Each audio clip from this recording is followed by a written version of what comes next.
여러분 안녕하세요. 어떤 버전에서든 잭과어 이페이스는 금속으로 제작된 강력한 공간 구조와 내구성이 뛰어난 차체를 갖추고 있습니다. 플랫폼은 새로운 것이 아닙니다. 그 뿌리는 2000에서 2010년 중반으로 거슬러 올라가지만 오래되고 무겁습니다. 차량의 공차 중량은 1832kg입니다. 더 큰 BMW X3의 무게도 100파운드 더 가볍습니다. 그리고 이는 전면 팬더, 후드, 루프, 트렁크 도어 및 전면 서스펜션 요소가 알루미늄 합금으로 만들어졌음에도 불구하고 그렇습니다. 따라서 자동차는 부식에 거의 무관심합니다. 그러나 외부 장식의 세부 사항과 자동차에 많이 있는 장식은 도로를 기름지게 하는 화학시약의 맹공격을 저항할 수 없습니다. 물론 제규어 차체의 내구성은 한국산이나 저가 일본산 도장과 비교할 수 없지만 3에서 4년이 지나면 이페이스 차체에 극힘이나 칩이 나타날 수 있으며 크롬 요소가 흐려지거나 심지어 어두운 점으로 덮이게 됩니다. 자동차의 젊음에도 불구하고 최근 정확히 4년이 되었습니다. 일부 소유자는 파노라마 루프 메커니즘이 고착되는 것에 대해 불평합니다. 문제는 가이드의 공장 결함으로 인해 발생하므로 딜러는 보증에 따라 어셈블리를 교체합니다.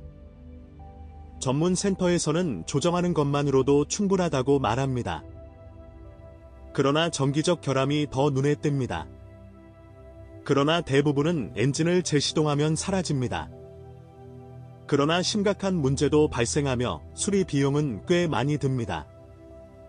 따라서 키리스 출입 시스템은 우리 자신의 차량 인식을 중단하거나 요청 시 차량을 잠그지 않으며 도어 클로저가 고장나고 다양한 센서 및 전자 장치가 오작동하고 자동 모드 전환을 위한 조이스틱이 변덕스러워질 수 있습니다.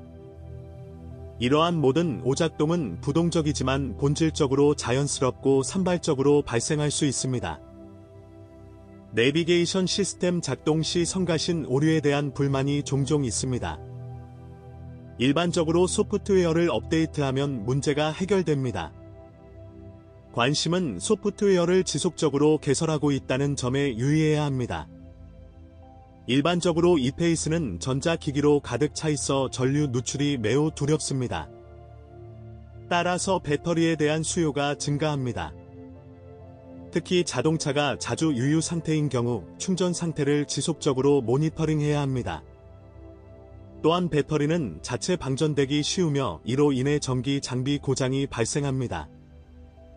자동차에 적절한 조치를 취하는 것이 좋습니다. 계기판의 정보를 통해 항상 낮은 충전 수준에 대해 경고합니다. 모터 전기 덕분에 잭과어 이페이스에서는 모든 것이 원활해졌습니다. 249마력과 300마력의 용량을 갖춘 2리터 가솔린 엔진의 경우 2개의 터보차저를 장착한 더 강력한 엔진은 더 변덕스럽고 유지관리 비용이 더 많이 듭니다. 모터는 일반적으로 신뢰할 수 있는 것으로 간주됩니다. 적어도 아직까지 이에 대한 대규모 불만은 없었습니다. 사실 첫 번째 사본에서는 이미 터빈 땀을 흘리는 기름을 찾을 수 있습니다. 이 조건에서는 터보차저가 몇 년 더 지속될 수 있습니다. 가장 중요한 것은 10에서 15,000km마다 엔진 오일을 교체하고 레벨을 모니터링하는 것입니다. 그건 그렇고 기름에 대해서 일부 자동차의 소비량은 1000km당 100에서 200g을 초과할 수 있습니다. 또한 제조업체는 이러한 소비를 매우 정상적인 것으로 간주합니다. 일반적으로 이 문제는 터보차저 동력 장치가 장착된 모든 자동차와 관련이 있습니다. 따라서 소유자는 액체 윤활유의 양을 지속적으로 모니터링할 수만 있습니다. 또한 터빈, 펌프 및 분사 노즐은 모든 엔진에서 위험에 처해 있습니다. 디젤사는 터보차저, 부스터 펌프, 인젝터가 있는 분사 펌프 등 가솔린과 동일한 문제를 안고 있습니다. 그러나 동시에 내구성이 뛰어나고 눈에 띄게 경제적이지만 연료 및 오일의 품질, 적시 유지 관리 및 수리도 요구됩니다. 엔진의 동력이 손실되고 기계가 비상 모드로 전환되는 경우 이는 터빈의 형상을 변경하는 메커니즘이 고장난 결과일 가능성이 높습니다. 교체 비용이 상당히 비쌉니다. 막힌 입자 필터나 EGR 밸브로 인해 동일한 증상이 발생할 수 있습니다. 그러나 올바른 연료와 권장 엔진 오일을 사용하고 고품질 소모품을 사용하여 적시에 유지 관리하고 딜러 권장 사항을 준수한다면 디젤 엔진은 매우 오랫동안 지속될 수 있습니다.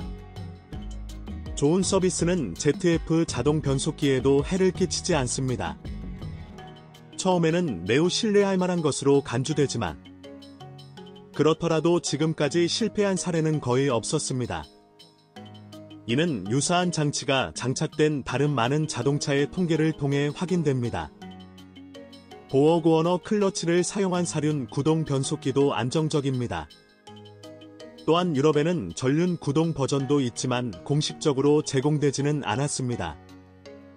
드라이브 유형에 관계없이 이페이스에는 차축과 하부 컨트롤 암 사이에 수직 링크가 있는 독점적인 인터그렐 링 독립 리어 서스펜션이 장착되어 있습니다. 서스펜션 수명은 크로스오버가 사용되는 위치에 따라 다릅니다. 아스팔트에서 자주 운전하면 셰시와 셰시에 훨씬 더 자주 투자해야 한다는 것이 분명합니다. 대부분의 서스펜션 요소의 사용 수명은 운전자의 운전 스타일과 지리적 위치에 따라 달라집니다. 정기적인 크로스컨트리 경주는 셰시 부품의 급속한 고장으로 이어질 것이며 교체 작업도 전혀 저렴하지 않습니다. 보시다시피 소형 제규어는 아직 결함에 대한 전체 통계를 축적할 시간이 없었습니다. 자동차는 아직 비교적 젊습니다. 그러나 4년 동안 부정적인 평가는 사실상 없었다. 이 모든 것은 자동차의 신뢰성을 입증하며 그중 중요한 장점은 절묘한 외관과 고급스러운 이미지뿐만 아니라 저렴한 가격입니다. 결국 모든 제규어는 나이가 들수록 상당한 가치를 잃습니다. 그러한 모델이 있거나 있었다면 댓글에서 무엇이 어떻게 깨지는지에 대한 정보를 공유하세요.